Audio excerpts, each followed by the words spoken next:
اللہ من الشیطان الرجیم بسم اللہ الرحمن الرحیم رضیت باللہ ربا وبالاسلام دینا وبمحمد صلی اللہ علیہ وسلم نبیا ورسولا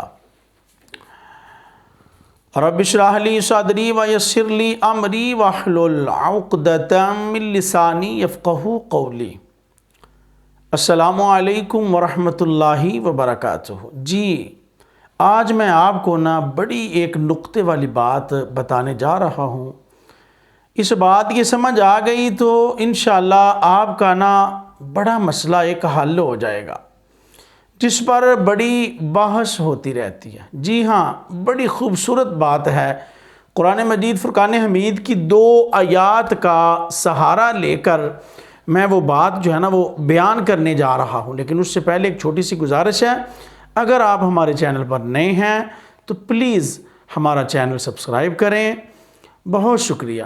جی اللہ تبارک و تعالی قرآن مجید فرقان حمید میں ارشاد فرماتا ہے وَلَا تَقُولُوا لِمَن يُقْتَلُ فِي سَبِيلِ اللَّهِ أَمْوَاتٌ بَلْ أَحْيَاءٌ وَلَٰكِن لَّا تَشْعُرُونَ۔ ارشاد فرمایا کہ جو میری راہ میں مارے جائیں انہیں مردہ نہیں کہنا، مردہ نہیں کہنا۔ کنہیں؟ جو اللہ کی راہ میں مارے جائیں۔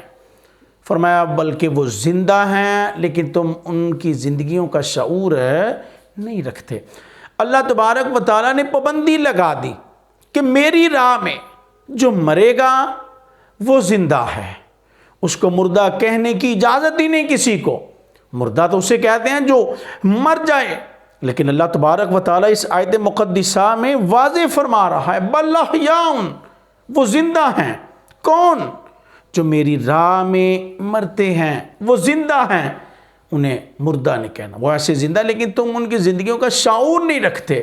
حضرات پتہ چلا کہ جو اللہ کی راہ میں جاتا ہے وہ تو حیات پا کر جاتا ہے، اس کا مرنا تو مرنا ہی نہیں ہے۔ یعنی کہ شہید کا اتنا مقام اور مرتبہ ہے، اللہ اپنے کلام پاک میں بیان فرما رہا ہے کہ میری راہ میں جانے والے کو مردہ نہیں کہنا۔ اب شہید کون ہے؟ جو اللہ رسول کی رضا کے لیے، اسلام کی بقا کے لیے اپنی جان پیش کر دیتا ہے۔ نبی صلی اللہ علیہ وسلم کا امتی اپنی جان پیش کر دیتا ہے، وہ شہید ہے۔ اللہ اکبر۔ اب شہید کو مردہ کہنے کی اجازت نہیں، بلکہ مردہ کہنا تو دور کی بات ہے۔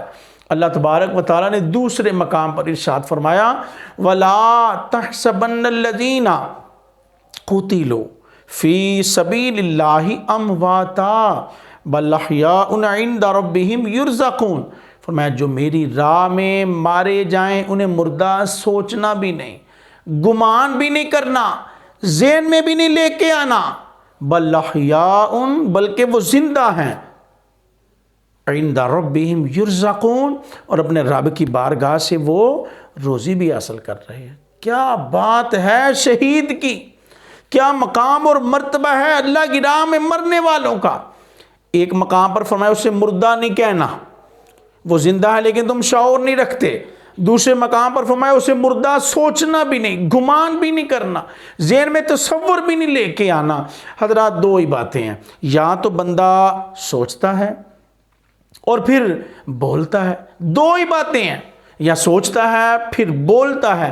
اللہ نے دونوں پر پابندی لگا دی، فرمایا نہ تجھے سوچنے کی اجازت ہے نہ تجھے بولنے کی اجازت ہے، وہ زندہ ہے۔ ایسے زندہ ہیں کہ اپنے رب کی بارگاہ سے وہ روزی بھی حاصل کر رہے ہیں۔ اب ذرا آگے بڑھیے، جو بات میں آپ کی خدمت میں عرض کرنا چاہتا ہوں، شہید زندہ ہے، اللہ کی راہ میں جام شہادت نوش کرنے والا زندہ ہے، اس کو مردہ کہنا بھی نہیں، مردہ سوچنا بھی نہیں۔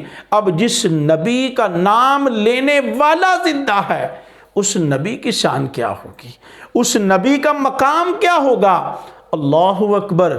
ثابت ہے حیات جب امام حسین ابن علی کی، ثابت ہے جب حیات امام حسین ابن علی کی، ہم موت نہ مانیں گے مدینے کے نبی کی۔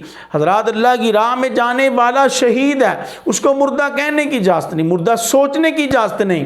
تو جو نبی ہے، نبی کی زندگی تو، نبی کی حیات تو شہید سے کئی درجے اعلیٰ ہے۔ اللہ اکبر۔ اس لیے کہ شہید کے مر جانے کے بعد اس کی وراثت جو ہے نا اس کے ورثاء میں تقسیم ہوتی ہے، لیکن نبی صلی اللہ علیہ وسلم کی ذات وہ ذات ہے کہ نبی کے وصال فرمانے کے بعد اس کی وراثت کسی میں تقسیم نہیں ہوتی۔ اور دوسری بات کہ نبی صلی اللہ علیہ وسلم کے وصال فرمانے کے بعد نبی کی بیوی کسی سے نکاح نہیں کر سکتی، عدت گزر جانے کے بعد کسی سے نکاح نہیں کر سکتی، اور جو شہید ہے اس کی بیوی عدت گزر جانے کے بعد کسی سے بھی نکاح کر سکتی ہے، لیکن نبی کی بیوی نکاح نہیں کر سکتی۔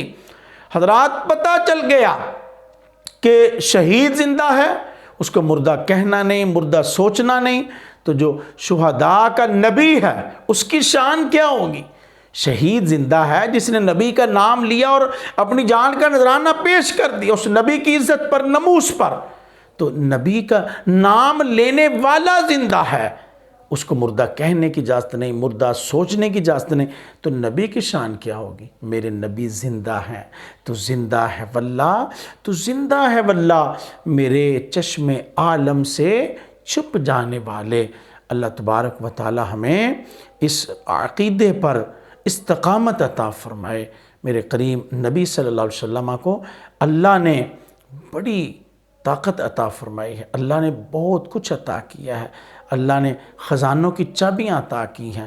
یاد رکھیے گا میرا نبی زندہ ہے، اور میرے نبی کی زندگی سب سے اعلیٰ ہے، سب سے عرفہ ہے۔